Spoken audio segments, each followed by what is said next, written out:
Good morning. My name is Chief Strongblood. I am St. Vincent and the Grenadines' favorite and most hated son. I am the diaspora, which is my people. It has been another beautiful day for a protest, and I enjoyed every moment of my protest. Let me first remind you the front of my sign says, I don't want the white man's money, the white man's woman, the white man's friendship, and or the white man's faith. And the reverse of my sign says, white man, why have you re enslaved the African American, the Latinos, etc.? All in all, it was another beautiful day for a protest, and I enjoy every moment of my protest. There is nothing particularly interesting that I should bring to your attention as it relates to my protest. And as you know, when I have protested and when I update you as to what transpired while I protested, it is always my pleasure and my delight to bring you something from the word of the Most High God. And as you know, we are still in the book of Revelation, and we have uncovered many wonderful truths. We're able to tie in a lot of things that is written in Revelation to life in general and to other parts of the scriptures. Today we are going to deal with Revelation chapter 13, verse 4.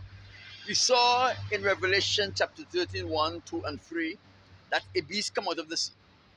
And when we take a look at that beast, we saw that the beast looked similar to the dragon, which we learn from Revelation chapter 12 is, is Satan. The dragon represents Satan. And we notice that both the dragon and the beast had 7 heads and 10 horns. And they both had crowns. We also learned that the beast coming out of the sea represents the birth of a new nation. And we have come to realize that this nation that Revelation chapter 13 verse 2 spoke about is the Caucasians nation. We also discover why the devil, Satan, gave to the beast, the Caucasians nation, his power, his seat, and his great authority. We also discovered that the relationship between Satan and the Caucasians nation is that of a father and children relationship. So, one of the reasons why the devil gave his seat, his power, his seat, and his great authority to the Caucasians nation, it was a parent giving his prized possession to his children. The gift that Satan gave to his children, the Caucasians nation, which was his power, his seat, and his great authority, was not merely out of generosity and love, because Satan is not generous and he is incapable of loving. But when Satan handed over his power, his seat, and his great authority to his children, the Caucasians nation, he had an ulterior motive.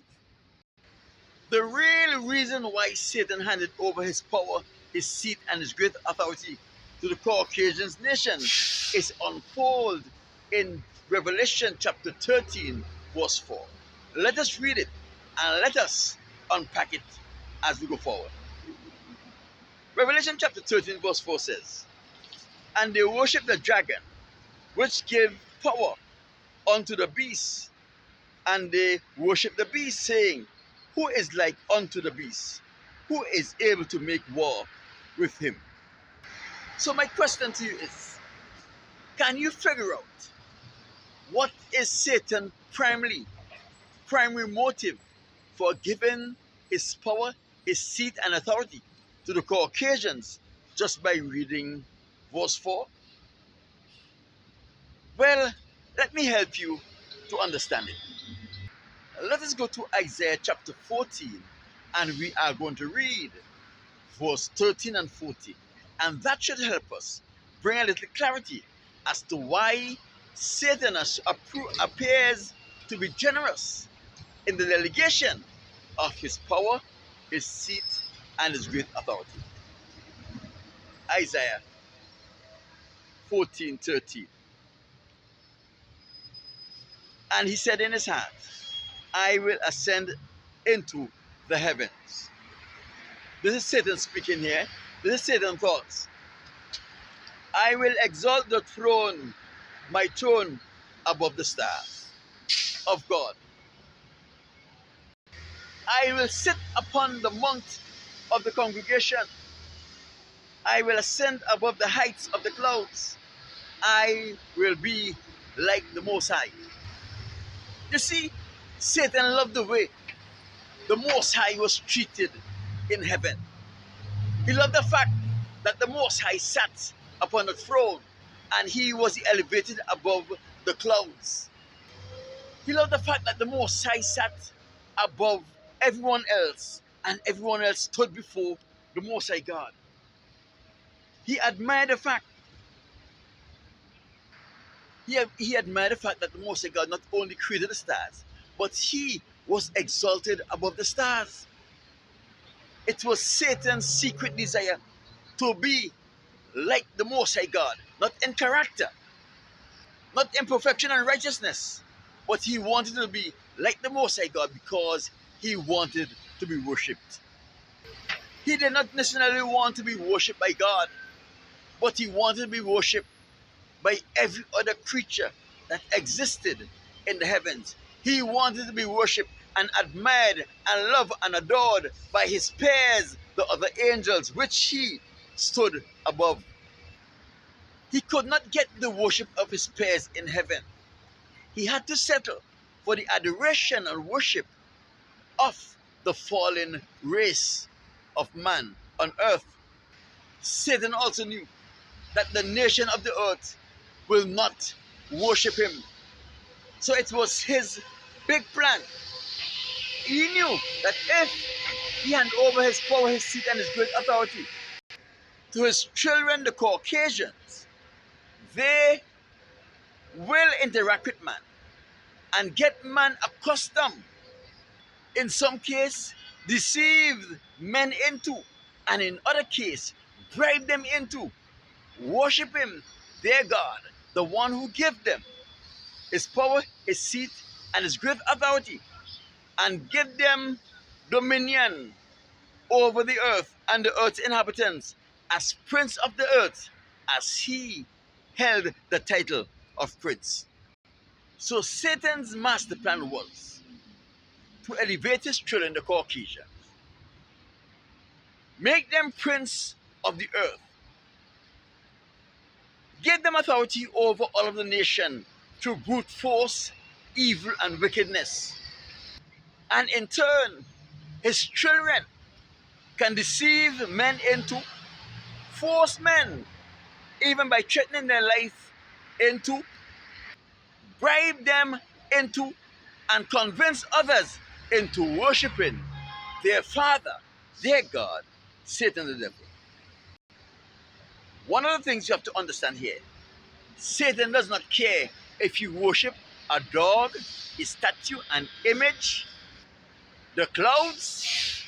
What he is concerned about is to ensuring that you do not give the Most High God your adoration, your praise, and your worship.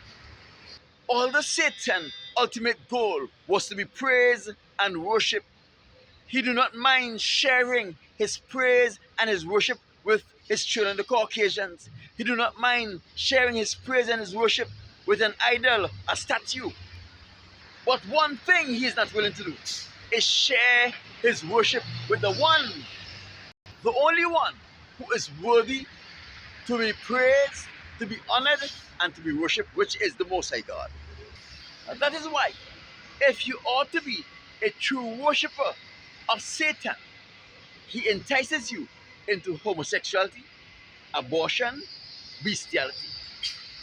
For it is when you allow yourself to be induced and volunteer to participate in these abominable acts that you can no longer honor, serve, and praise the Most High God, because the Most High God automatically turns his back upon you and he rejects you. So now you're put into a place whether you want to be committed wholeheartedly to Satan or not. You have put yourself in a position where you have no choice but to be wholeheartedly 100% in, committed with Satan and his agenda. As I told you before, Satan don't mind sharing the worship that he thinks he deserves with his children, the Caucasians, with an idol, a statue, your job, but he don't want to share his worship with the Most High God. He will never share his worship with the Most High God. That's why he developed this plan. And his plan is a foolproof plan. But when you get involved with homosexuality, bestiality, and abortion, you have no choice in the matter because the Most High now don't want your attention and your worship. Like this video, share this video, leave a comment on this video and let me know what are your thoughts about what we have discussed here. And remember to like or to subscribe based on where you are viewing this video from. There are many more videos like this right here. So peruse those videos and let me know what are your thoughts. My name is Chief Strongblood. I am St. Vincent and the Grenadines' favorite and most hated son. I am the diaspora magician. I'll talk to you on Friday.